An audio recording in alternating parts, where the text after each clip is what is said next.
다 함께 찬송가 313장 드리겠습니다. 찬송가 313장입니다. 내 임금 예수 내 주여.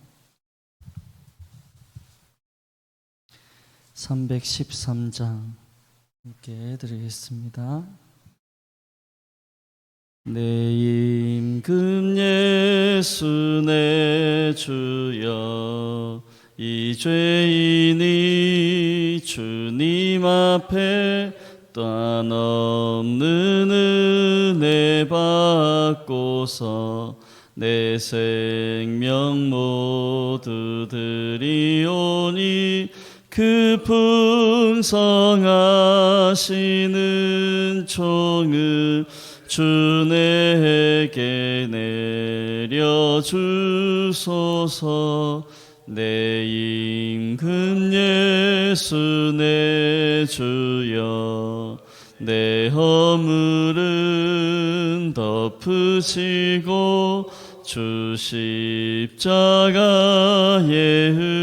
흘리신 그 피를 믿는 마음 보사 내 중한 죄를 사하여 참 평안한 맘 주소서.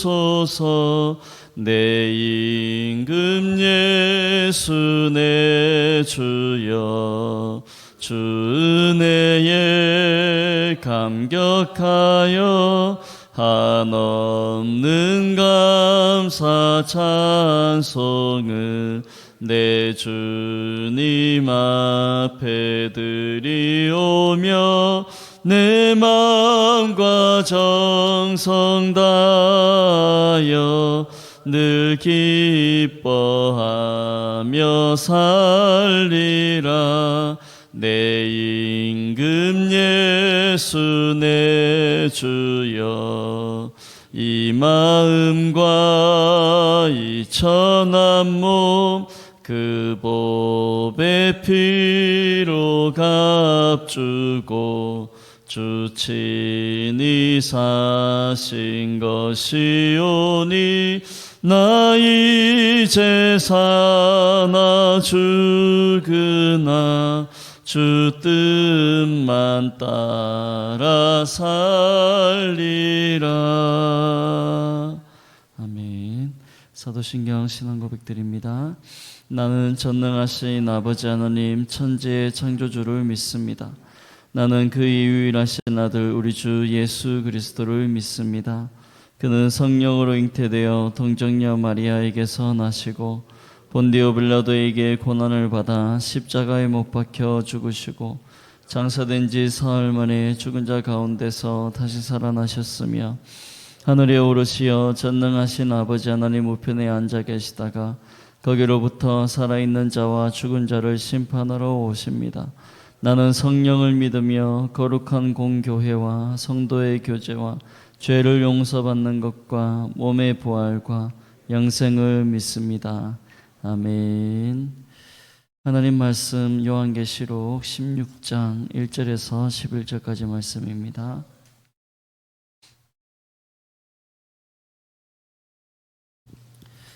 요한계시록 16장 1절에서 11절까지 제 성경으로 신약 성경 414면쯤에 있습니다.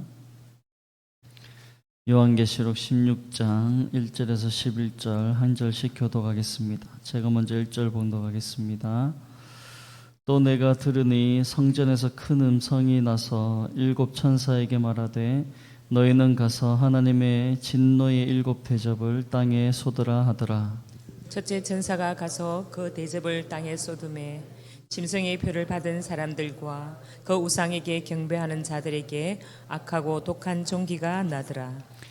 둘째 천사가 그 대접을 바다에 쏟음에 바다가 곧 죽은 자의 피같이 되니 바다 가운데 모든 생물이 죽더라. 셋째 천사가 그 대접을 강과 물 근원에 쏟음에 피가 되더라. 내가 들으니 물을 차지한 천사가 이르되 전에도 계셨고 지금도 계신 거룩하신 이여 이렇게 심판하시니 의로우시도다. 그들이 성도들과 선지자들의 피를 흘렸으므로 그들에게 피를 마시게 하신 것이 합당하나이다 하더라. 또 내가 들으니 제단이 말하기를 그러하다 주 하나님 곧 전능하신 이시여 심판하시는 것이 참되시고 의로우시도다 하더라. 넷째 천사가 그 대접을 해에 쏟음에 해가 권세를 받아 불로 사람들을 태우니 사람들이 크게 태움에 태워진지라. 이 재앙들을 행하는 권세를 가지신 하나님의 이름을 비방하며 또 회개하지 아니하고 주께 영광을 돌리지 아니하더라. 또 다섯째 천사가 그 대접을 짐승의 왕좌에 쏟으니 그 나라가 곧 어두워지며 사람들이 아파서 자기 혀를 깨물고 함께 읽겠습니다. 아픈 것과 종교로 말미암아 하늘의 하나님을 비방하고 그들의 행위를 회개하지 아니하더라. 아멘. 일곱 대접이라는 말씀의 제목으로 함께 말씀을 나누고자 합니다. 오늘 읽은 이 16장 말씀은 3대 7중 재앙 중에 마지막 세 번째 7중 재앙인 일곱 대접 이 재앙의 기사를 보여주는 말씀입니다. 앞서 15장에서 일곱 대접 재앙이 이 현 세상의 최종의 파국에 이르는 그런 마지막 재앙임이 선포되고 그 계시를 위한 준비가 최종 종료된 상황을 보던 이후에 이제 본장에 오면 일곱 대접 재앙이 첫째에서 일곱째까지 실제로 집행되는 장면을 묘사하고 있습니다. 그 중에서 본장 2절에서 22절까지 쏟아지고 있는 일곱 대접 재앙에 대한 서론격 진술로 크게 두 부분으로 나눠지고 있습니다. 먼저 2절에서 11절까지는 오늘 읽은 말씀인데요. 이 재앙들은 출애굽 말씀에 나오는 이 애굽에서 행해진 10가지 재앙과 유사한 재앙이 주어지는 다섯째까지 대접 재앙이 기록되고 있습니다. 그리고 12절에서 21절까지 말씀은 예수의 재림 직후에 있을 예수님과 예수님을 따르는 무리 그리고 사단과 사단을 따르는 추종자가 벌이는 최후 대전쟁의 준비와 또 바벨론 그리고 만국 성들의 파멸을 다루는 여섯째, 일곱째 대접 재앙이 기록되어 있습니다. 그 가운데 오늘 읽었던 이 2절에서 11절까지 이 다섯 가지 재앙은 출애굽에 내렸던 10가지 재앙과 비슷하지만 그 범위가 더 큰 스케일을 가지고 있고 그리고 그 강도 또한 돌이킬 수 없는 재앙이라는 점에서 출애굽과는 다른 재앙이라 할 수 있겠습니다. 먼저 1절 말씀해 보시면 하늘 성전에서 일곱 천사를 향해서 하나님의 진노를 담은 그 일곱 대접을 땅에 쏟으라는 명령이 하달됩니다. 이 명령에 따라 2절에 첫째 천사가 대접을 땅에 쏟자 이 짐승의 표를 받은 자들과 우상에게 경배한 자들에게 독종이 나게 된 사실을 기록하고 있습니다. 다음 3절에서는 둘째 천사가 대접을 바다에 쏟자 이 바다가 죽은 자의 피같이 되어서 바다의 모든 생물이 죽은 사실을 기록합니다. 그리고 4절에서 7절까지 말씀에서는 셋째 천사가 이 대접을 강과 물의 그늘에 쏟자 물들이 피가 되고 그리고 천사가 이 짐승의 표를 받은 자들 우상 숭배자들에 대한 하나님의 심판이 의로우시다 라고 하자 하늘 제단이 그에 대해서 화답한 사실을 기록하고 있습니다. 다음 8절에서 9절에서는 넷째 천사가 하늘에 태양의 대접을 쏟자 해가 권세를 받고 사람들을 불로 거슬리고 그럼에도 불구하고 사람들이 하나님 앞에 회개하지 않고 하나님을 회방하는 그 사실을 기록하고 있습니다. 마지막 10절에서 11절까지는 다섯째 천사가 짐승의 보좌에 대접을 쏟자 짐승의 나라가 어두워졌고 사람들에게 극심한 육체적인 고통이 임하게 된 사실을 기록하고 그럼에도 인생들이 회개하지 않고 하나님을 비방하는 그 말씀을 기록하고 있습니다.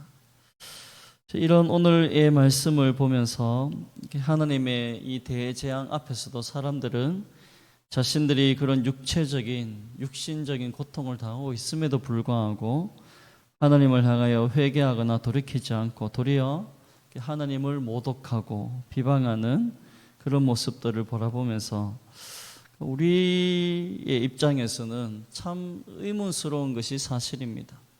이 정도 고통이면, 이 정도 아픔이면 하나님 앞에 회개하고 돌아올 만한데도 이 인생들은 절대로 회개하지 않고 도리어 하나님을 비방하는 모습입니다. 그만큼 사단의 이 말세때의 위력이 세고 또 어찌 보면 하나님을 이길 수 있을 것으로 착각될 정도로 강한 것임을 역설적으로 경고하고 있는 것입니다. 사단은 이미 창세기부터 종말에 이르기까지 그 장구한 세월에 인간 문화와 또 인간의 사고에 직접적인 간접적인 영향을 끼쳐왔고, 그래서 인간 하나님을 떠난 사람들은 그 이 근본 뿌리부터 어찌 보면 철저하게 인본주의적인 하나님을 떠난 그곳에 사로잡혀 있는 것을 시사하고 있는 것입니다. 따라서 우리가 대하고 있는 하나님을 믿지 않는 이 세속 문화, 그리고 하나님을 떠난 인생들이 얼마나 사단의 깊은 영향력 아래 살고 있음을 우리가 다시 한번 깨닫고 그들을 하나님께 돌이키는 일들이 결코 만만치 않은 것임과 동시에 우리는 이 일에 영적으로 깨어 있고 더 하나님을 의지해야 됨을 성경에서 말씀하고 있는 것입니다. 인생들은 하나님을 떠나서 자신의 육신의 생각에 사로잡혀 있습니다. 로마서 8장 6절 말씀에도 육신의 생각은 사망이요 영의 생각은 생명과 평안이니라. 육신의 생각은 하나님과 원수가 되나니 이는 하나님의 법에 굴복하지 아니할 뿐 아니라 할 수도 없음이라. 육신에 있는 자들은 하나님을 기쁘시게 할 수 없느니라. 즉 우리 그리스도인들은 자신의 육신만을 신뢰하는 그런 인생은 결코 하나님을 기쁘시게 할 수 없음을 알고 영의 생각, 성령의 인도하심을 따르는 삶이 얼마나 중요한 것임을 깨닫고 살아가야 하는 것입니다. 반대로 자신의 육신만을 신뢰하고 살아가는 사람들, 자신의 육체를 위해서 살아가는 사람들은 이 마지막 날에 더할 수 없는 고통을 당하게 될 것임을 분명한 교훈으로 삼고 살아가야 할 것입니다. 특히 4절 말씀 보시면 이 셋째 대접 재앙의 대상이 이 강과 물의 근원이라는 사실을 우리는 기억해야 됩니다. 강과 물의 근원이 재앙의 대상이 된 것은 이미 셋째 나팔 재앙에서 그 양상이 같습니다. 그러나 여기에서는 물이 피가 되었다. 그리고 그 재앙 대상 범위가 전체적이라는 점에서 나팔 재앙과는 구분이 됩니다. 이런 사실에 비추어서 시사하는 바는 이렇습니다. 최종적인 대종말이 가깝게 되면 세상 사람들은 육체적으로 얼마나 큰 고통을 받을 것인가를 심도 있게 보여주는 것입니다. 물이 심판을 받고 물이 피와 같이 변한다는 것은 우리 인생이 마실 물도 없을 뿐만 아니라 우리가 재배하는 곡식, 그러한 것에도 영향을 끼치는 것입니다. 즉 먹을 양식이 점점 줄어들게 되는 것입니다. 식량 부족으로 인해서 이미 전 세계적으로 이 식량에 대한 여러 가지 문제점이 나오고 있는 것도 사실입니다.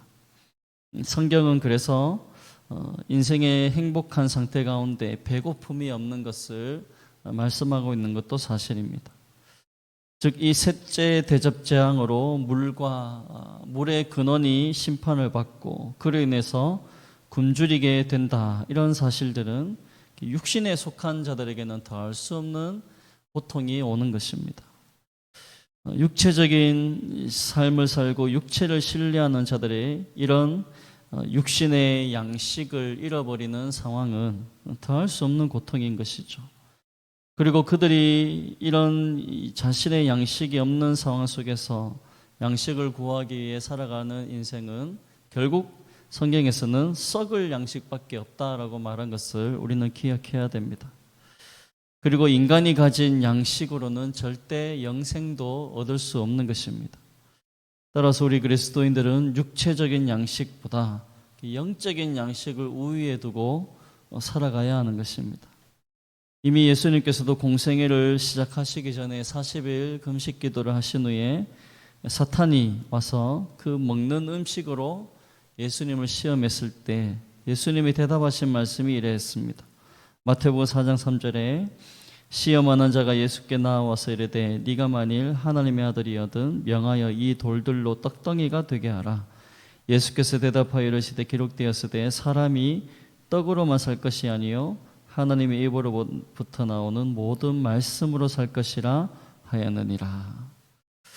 사탄은 끊임없이 우리의 육체적인 것을 채우는 인생을 살게 만드는 것입니다. 하지만 예수님께서는 사람이 떡으로만 살 것이 아니요 즉 우리의 육체적인 것을 먼저 채우기보다 하나님의 입으로 나오는 모든 말씀으로 살 것이라. 참된 우리 인생에 능력을 주고 힘을 주는 것은 하나님의 입에서 나오는 말씀이 먼저임을 분명하게 하신 것입니다. 예수님께서는 이후에 사역 가운데 오병이어의 기적을 통해서도 이러한 사실을 분명히 하셨습니다. 세상의 인생들이 자신의 육체적인 배고픔을 채워줄 예수 그리스도, 예수님을 메시아, 우리의 구원자로 본 것이 아니라 자신들의 육체적인 배고픔을 채워줄 분으로 그렇게 따라오자 예수님께서 그들을 책망하신 말씀입니다. 요한복음 6장 26절에 예수께서 대답하여 이르시되 내가 진실로 진실로 너에게 이르노니 너희가 나를 찾는 것은 표적을 본 까닭이 아니요 떡을 먹고 배부른 까닭이로다. 썩을 양식을 위하여 일하지 말고 영생하도록 있는 양식을 위하여 하라. 이 양식은 인자가 너희에게 주리니 인자는 아버지 하나님께서 인치신 자니라. 그들이 묻되 우리가 어떻게 하여야 하나님의 일을 하오리이까? 예수께서 대답하여 이르시되 하나님께서 보내신 일을 믿는 것이 하나님의 일이니라. 먹고 배부른 까닭으로 예수님을 따라온 자들을 향해서 예수님은 그러한 인생은 썩을 양식을 위해서 살아가는 것이다. 그런 인생이 먼저가 아니라 하나님께서 보내신 예수 그리스도를 믿고 그 말씀에 순종하는 것이 하나님의 일이라고 분명하게 말씀해 주셨습니다. 결국 자신의 육신을 위하는 그런 유혹들을 이겨내지 못하고 하나님을 떠난 자들은 마지막 날에 그 육신과 육체적인 고통에 처하게 되는 것입니다. 자신의 육체적이고 육신적인 것만 위해서 살아온 자들은 하나님의 심판의 보응으로 그 육체와 육신이 고통을 받게 되는 것입니다. 반대로 이런 육신과 육체를 위한 삶이 아니라 의에 줄이고 목말라 하고 그리고 성령을 따라 영의 일을 위해 살아가는 인생들에게는 하나님께서 마태복음 5장 6절에 의에 줄이고 목마른 자는 복이 있나니 그들이 배부를 것이며 이러한 상급을 주시겠다라고 분명하게 약속하신 것입니다. 따라서 우리 그리스도인들은 이 세상에 살 때에 내 육신과 육체를 위한 삶이 아니라 영을 따르고 성령의 인도하심을 따르고 의에 줄이고 목마른 삶을 살아가는 삶을 살아가야 할 것입니다. 갈라디아서 5장에 보면 육체를 위해 살아간 사람과 영을 위해 살아간 자들의 삶의 차이에 대해서 분명하게 말씀합니다. 갈라디아서 5장 19절에 육체의 일은 분명하니 곧 음행과 더러운 것과 호색과 우상 숭배와 주술과 원수 맺는 것과 분쟁과 시기와 분냄과 당 짓는 것과 분열함과 이단과 투기와 술 취함과 방탕함과 또 그와 같은 것들이라. 전에 너희에게 경계한 것 같이 경계하노니 이런 일을 하는 자들은 하나님의 나라를 유업으로 받지 못할 것이요 오직 성령의 열매는 사랑과 희락과 화평과 오래 참음과 자비와 양성과 충성과 온유와 절제니 이 같은 것을 금지할 법이 없느니라.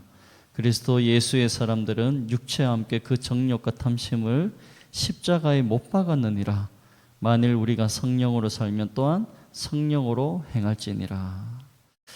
저와 여러분들이 이 짧은 인생을 살아가면서 오직 육체와 육신의 만족을 위해 살아가는 사람들이 아니라 성령을 위하는 삶을 살고 또 먼저 그의 나라와 그의 의를 구하는 삶을 살고 또 하나님의 의에 줄이고 목마른 삶을 살아감으로 하나님이 주시는 참된 만족, 하나님만이 주실 수 있는 참된 배부름과 기쁨을 누리고 살아가는 말씀 되시길 예수님의 이름으로 축복합니다. 아멘. 기도하겠습니다. 살아계신 하나님 아버지, 은혜를 감사드립니다. 참으로 인생들이 하나님을 떠났을 때 자신의 육체와 육신을 위해서 살아갈 수밖에 없고, 하나님께서 그러한 육체와 육신의 고통을 주셨을 때 인생들은 마귀에 너무나 젖어 있어 하나님 앞에 회개하거나 돌아오지 않는 이런 어리석은 모습들을 우리가 생각해 봅니다. 하나님, 우리들에게 성령의 은혜를 주시고 예수 그리스도의 보혈의 공로와 그 십자가 은혜로 말미암아 구원의 은혜를 주셔서 이런 육체와 육신을 위하는 삶이 어리석은 삶임을 깨닫게 해주심을 감사드립니다. 하나님, 우리의 배만 위하는 삶이 아니라 먼저 그의 나라와 그의 의를 구하고 우리에게 주신 성령의 인도하심을 따라 하나님의 나라와 의를 위해 우리의 삶을 드릴 때 하나님께서 우리에게 세상에 줄 수 없는 만족과 배부름과 기쁨을 주실 줄 믿고 이 믿음의 삶을 살게 부족함이 없도록 은혜 다하여 주시옵소서. 그러므로 말미암아 이 세상의 심판 가운데 있을 때 하나님의 백성들에게는 참된 위로와 은혜가 있음을 알고 최후 승리를 얻기까지 이 믿음의 삶을 끝까지 살아낼 수 있도록 성령께서 친히 주장하여 주시옵소서. 함께 하실 줄 믿사옵고 감사드리며 예수님 이름으로 기도드립니다. 아멘. 하늘에 계신 우리 아버지, 아버지의 이름을 거룩하게 하시며 아버지의 나라가 오게 하시며 아버지의 뜻이 하늘에서와 같이 땅에서도 이루어지게 하소서. 오늘 우리에게 일용할 양식을 주시고 우리가 우리에게 잘못한 사람을 용서하여 준 것 같이 우리 죄를 용서하여 주시고 우리를 시험에 빠지지 않게 하시고 악에서 구하소서. 나라와 권능과 영광이 영원히 아버지의 것입니다. 아멘. 감사합니다. 오늘 목요일입니다. 나라와 한국교회 성시화를 위해 기도해 주십시오. 대통령과 위정자들 모든 영역에 주님의 통치가 있을 수 있도록, 또 정치, 경제, 사회, 문화, 국방, 외교, 교육에 이르기까지 모든 곳곳에 믿음의 사람들이 세워져서 안정될 수 있도록, 또 북한 김정은 독재 정권이 무너지게 하시고 북한 교회 성도들의 신앙의 자유가 회복될 수 있도록, 그래서 한국교회의 제2의 부흥이 일어나고 특별히 또 우리 전도팀들 이제 하반기 사역을 준비하는 중에 복음의 열매, 영혼 구원의 역사가 날마다 일어나고 우리 교회 또한 날마다 구원받는 숫자가 더해지는 복된 교회로 삼아달라고, 마지막으로 주일학교, 여름 성경학교가 진행 중에 있습니다. 사단마귀의 일절 틈타지 못하게 하시고 안전사고 없게 하시고 다음 세대에 소망이 있는 부흥의 역사가 나타날 수 있도록 함께 해달라고 기도해 주시면 고맙겠습니다. 주여 한번 부르시고 기도하겠습니다.